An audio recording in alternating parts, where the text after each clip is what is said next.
Ahoy! I said I would talk about New World if there's something to talk about, and there's just a little bit of that in form of the Legacy of Crassus event with some slightly changed rewards. Some may be interesting for some of you. So let's begin by actually looking at the article, which has a bunch of mistakes, which makes things fairly confusing, but we will kind of be able to figure this out. So the event will go from March 11 to March 31, a little bit more time to do that, and the enemies are partially upscaled, or the fight is harder, and there are some upscaled rewards as well, one of which could be interesting.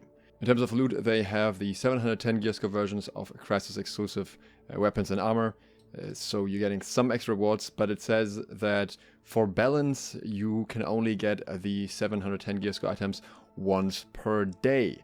This contradicts what it says further down below, where it always mentions once a week when it comes to these rewards. I'm assuming that this is what they actually mean. I think this is the correct amount here, once per week, because otherwise you would still be able to get them very, very quickly, and it would hardly be worth making the disclaimer for it. Additionally, here it also mentions once per week, so once per week is mentioned multiple times. Once per day is only mentioned up there for whatever reason. So in your normal box you get your 700 gear score, weapon, armor, or shield, black gypsum up to 3 times per day, craft mods, which will be interesting for selling them primarily, and some potions. Bonus boxes will then always have the 700 gear score items, as well as a chance of 33% for second 700 gear score items, and you can get 3 bonus boxes per day, so you will get a lot of these 700 gear score items very, very quickly. You also get 15 dark matter, and then the 710 gear score items with a 30% chance. You also have the 9th Legion pickaxe here, supposedly. Again, another mistake here. Down here it's called the 19th Legion pickaxe, and I'm pretty sure it's neither of them, because the 19th Legion's pickaxe is a quest item as far as I'm aware, and I am very certain that they're actually referring to the Golden Legion pickaxe, which was meant to be in that cache. And that is kind of nice because it's a locked 700 gear score pickaxe with 1100% gathering speed. So random perks, small perk pool, just a nice one to get if you don't have a high tier gathering tool for that yet. And I think most people, at least on the fresh servers, don't, because who really cares? So that's a nice bonus, and you will get that guaranteed after 8 boxes here as well. And you have your statuettes as well, the 2 statuettes for some Cyclopses. Again, everything is guaranteed after 8 boxes pretty much.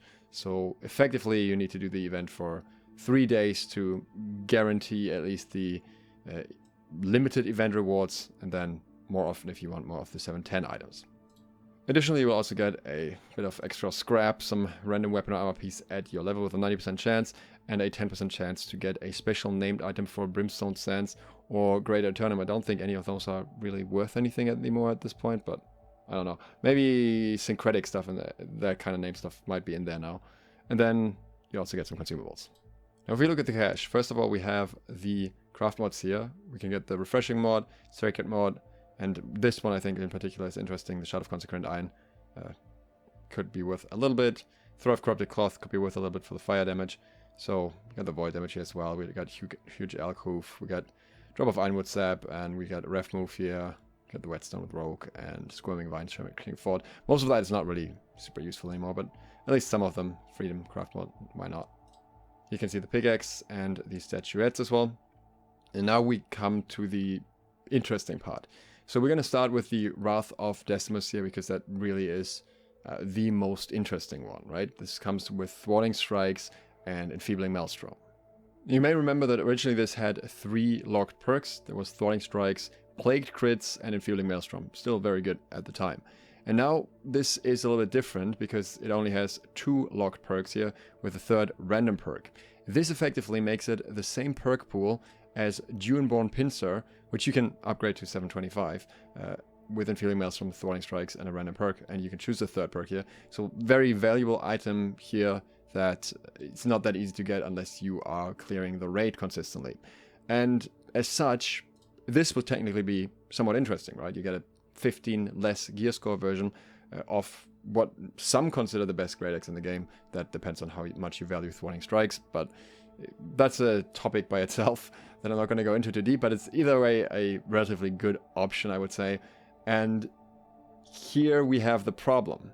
Because if we look down here, we only have a contained in tag. We don't have any other things, and you have the perk buckets here, which you can see completely random, right? And you're not even guaranteed to get this Great Axe easily, at least. So it might take you multiple weeks to get one, if you're getting one at all. And then you don't know which perks you will end up with as a last perk. And there are two versions. There's the other version here, which is 650 to 700. This is the regular one, which you can also get, which you should be able to get relatively quickly, relatively easily. That has an upgrade path here with this recipe, where you can use one perk craft mod, so you can assign whichever perk you want for the third perk, as long as you use these resources. The problem is, this is specifically for the 700 gear score version, and the result from that is a crafted item with 700 gear score, as far as I can tell. And the 710 version doesn't seem to work the same way, and I don't know if this is something that's just not showing on your database yet, or if this will be a problem once this item comes into the game, because it might be that you can upgrade it, but it's upgraded on this recipe, and it actually reduces the gear score down to 700, or it's possible that it's not upgradable at all as it currently looks, or it's possible that it by then has its own way to be upgraded to a 710 version with another perk, but depending on that, it may be more or less interesting. Now, to quickly look at the other 710 items as well, we have the Hoplites Great Blade with Keen and Relentless Freedom. I don't think anyone will ever use that. We have the Bow with Keenly Jagged and Vorpal. Don't think that's going to be very valued. We have the Fire Staff with Moral Refreshment and Empowering Fireball. I don't think that is going to be used. We have the Curse of Decimus, Health and Invigorated. Very, very niche, barely passable. Not really going to be used by anyone who has anything half decent. Fist of Decimus, Health and Empowering Breaker. Gallia of Lucanus, Shirking Fort and Critical Retribution. It's just not really anything that anyone would be after. We have the Shirking Fortification and Vigor Medium Boots here. Also not something that I think anyone would want. And again, Shirking Fortification and Vigor Medium Leg Wear. At least it looks like swim short, so it's got that going for itself. But yeah, generally not exactly the kind of items that most people will go for. So really it is primarily about the Wrath of Decimus here. If you're interested in that, then you may need to grind this event a little bit, but it's only really worth it if you can even get the 710 version. And if you are clearing Sandworm, then there's even less of a reason to do the event. I'm going back to working on June videos, and if you're interested in that, consider subscribing and clicking the bell so you're notified when those come out. Thanks to my patrons for supporting this video, and thank you for watching. SLOTH out.